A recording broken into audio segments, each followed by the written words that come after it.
যদি শিখ রেজিমেন্ট থাকে, eastern railway থাকে, এলটিটি লিবারেশন ফোর্স আছে তামিলনাড়ু, গোর্খা রেজিমেন্ট ফোর্স আছে, তাহলে কেন সারি সারনা রেজিমেন্ট ফোর্স হবে নি, অথবা আদিবাসী রেজিমেন্ট ফোর্স হবে নি, অথবা শিডিউল কাস্ট রেজিমেন্ট ফোর্স হবে নি? এটা সংবিধানে আমরা টিলকার জন্মদিন, আর বিরসা মুন্ডার জন্মদিন, আর আম্বেদকারের জন্মদিন ফটো নিয়ে ঘুরে বলছি। আরে বাবা, সংবিধানে ওই পাওয়ারটা তো আমাদের দিচ্ছে। আমরাকে ভারতের সারি মানছে নাই, সারনা মানছে নাই। ওদের যদি লিবারেশন ফ্রন্ট থাকে, যদি সিভিক পুলিশেরা করতে পারে, তাহলে আমি বলছি এত অন্তত লাখ লাখ বেকার ছেলে তো চাকরি পাবে। আসাম, উড়িষ্যা, ঝাড়খণ্ড, পশ্চিমবঙ্গের বন্ধ রাখা হোক। এটা তো অন্যায় দাবি নয়? না, অন্যায় দাবি বটে কি? অন্যায় দাবি নয়। তাহলে হয় তোরা এসসি রেজিমেন্ট ফোর্স দে, নাহলে এসটি রিজার্ভেশন ফোর্স দে, নাহলে সারি সারনা রেজিমেন্ট ফোর্স দে। তাতে অন্তত 700 জনজাতি ঢুকে যাবে চাকরি। আমি ভুল বলছি? না, ঠিক, এটা সাংবিধানিক কথা। প্রত্যেকটা জাতির যদি রেজিমেন্ট ফোর্স থাকে, তামিল লেভেলটি আছে আপনার দক্ষিণ ভারতের কর্ণাটকীদের, পাঞ্জাবিদের আছে শিখ রেজিমেন্ট, ইস্টার্ন রেলওয়ে আছে, গোর্খাদের আছে কোটা, আবার মতুয়া কমিউনিটিও দাবি তুলবে, মতুয়া কমিউনিটি রেজিমেন্ট ফোর্স দাবি তোলাই উচিত। সংবিধানে যদি প্রত্যেকটা জাতির থাকে, এরা মূলবাসী, এরা মূল আদিবাসী। আপনার সঙ্গেই তো আমরা একসঙ্গে আদিবাসী জনসভা করেছিলাম পুরুলিয়ায়। আপনি এ রাস্তা দেখাইছেন।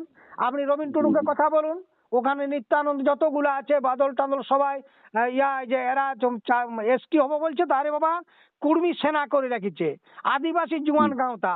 সরকারি কেন সারি বা সারনা বা এসটি রিজার্ভেশন ফোর্স হবে নি বলুন? না, হতে বাধ্য এটা।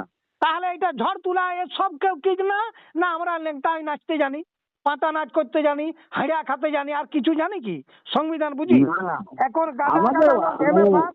হাজার হাজার লোক ইউনিভার্সিটি, বিদ্যাসাগর ইউনিভার্সিটি থেকে সব ইউনিভার্সিটি আপনার প্রতি বছর 5,000 6,000 বেকার বের আছে। এরাকে সরকার চাকরি দিতে পারবে না। রেজিমেন্ট ফোর্স করলে আজ যাই হোক, পশ্চিমবঙ্গের দিল্লির সঙ্গে কথা বলবে। এই যে রাষ্ট্রপতি আসছে নাকি দক্ষিণ ভারত, রমেশ কিশুক এগুলো থাকবে, এটা রাষ্ট্রপতিকে লিখিত দেওয়া হোক। যেমন সারি সারনা ধনঞ্জয় মুর্মু আমার বাড়ি এসে দিয়েছে। আবার আমি এটা সমস্ত জনজাতিকে বলছি, হয় তোরা সারি সারনা রেজিমেন্ট ফোর্স কর, আর নাহলে পার্টিকুলার মানে ট্রাইবাল রেজিমেন্ট ফোর্স কর। তাদের ভূমি মুন্ডা, আপনার কোল ভিল সাঁওতাল সবাই ঢুকে গেল। আর শিডিউল কাস্টের রেজিমেন্ট ফোর্স হয়, ফোর্স হোক। এখানে আপনার আসাম রাইফেলস হয়ে গেল, যারা বাংলাদেশ থেকে এসেছে, বাংলাদেশি মানুষ। মতুয়ারা দাবি তুলুক, মতুয়া রেজিমেন্ট ফোর্স হোক। হ্যাঁ, দাবি তুলতেই পারে। তোরা শুধু ব্যানার্জি চ্যাটার্জির পাতাল রেল, ওদের জন্য হেলিকপ্টার, ওদের জন্য 12 লাখ 10 লাখ টাকা সুদ, তাহলে এই জাতিগুলো কোথায় যাবে বলুন? আমাদেরকে আমরা নিজেরাই জানি না সংবিধানটা কিভাবে আমাদের অধিকার আছে। আমরা আন্দোলন করার তো অধিকার দিয়েছে নাকি? আমি বলছি সূর্য সিং অনেক বড় বড় ভাষণ দেই, শালখান মুর্মু অত বড় শিক্ষিত লোক, মানে ব্যারিস্টার লোক। এরা যদি বুদ্ধিটা না দেয়, ক্ষুদিরাম পাল দিবে আর ধনঞ্জয় মুর্মু আর রবি মান্ডি? তাহলে এদের তো দেওয়া উচিত ছিল এতদিন। না, এই কথাটা আজ পর্যন্ত কেউ বলেছে বলুন? আপনি আপনার মুখে শুনলাম স্যার, আমি ভুল বলছি বলুন? না, না, ওদের যদি রেজিমেন্ট না থাকতো, স্বাধীনতার পরের থেকে ওরা পাইছে, ওরা লাখ লাখ লোক চাকরি করে খাচ্ছে। আর আমি আপনার ঘরের লোক ছাগল চড়াচ্ছি, ঘাস কাটছি, বাপকে হাঁড়া খাই মারছি, মাকে হাঁড়া খাই খেপছি, এই করছি, আমরা প্রেম করছি। আর পাতা নাচ কাঠি নাচ করে বলছি। আপনার যত সারি সারনা পার্টি বলুক কেন, আপনার ওরা কুর্মী সেনা করতে পারছে, কুর্মী রেজিমেন্ট ফোর্স দাবি করুক যে সারি সারনা অথবা ST SC OBC reservation force করুক। যেখানে ওদের জাতিগত ভাবে আছে শিখ রেজিমেন্ট ফোর। আমি ভুল বলছি কি? আসাম জাতির জন্য পার্টিকুলার আছে, এলটিটির দক্ষিণ ভারত যেতে পার্টিকুলার এসটি এসসি ওবিসি থাকবে কেন কেন? আর নাহলে আদিবাসী, আর নাহলে শিডিউল কাস্ট, আর নাহলে সারি Sarna regiment force, Matua regiment force. Government ক্যাম্পে যাবে, গভর্নমেন্ট রাষ্ট্রপতিকে বিবৃতি দেওয়া হোক, প্রয়োজনে বন্ধ রাখা হবে। আসাম, উড়িষ্যা, ঝাড়খণ্ড, মণিপুর, গোয়া, বিহার যতগুলো আমাদের ভারতবর্ষের আছে, সমস্ত ভারতবর্ষের মানুষ এখানে জড়ে যাবে। না বলুন? না, জড়ে যাবে সমস্ত ভারতবর্ষের এই দাবিটা। ছত্তিশগড় বলুন, আপনার উত্তরাখণ্ড বলুন, শুধু বড় লোকদের জন্য সংবিধান, এই বড় লোকদের জন্য নাচ গান। ওদের রাজ্য রিজার্ভেশন, ওদের আপনার রাজ্যসভার মেম্বার রিজার্ভেশন নেয়, ভূমি অত এংলো ইন্ডিয়ান দেন আছে, এংলো ইন্ডিয়ান ফোর্সও আছে আপনার।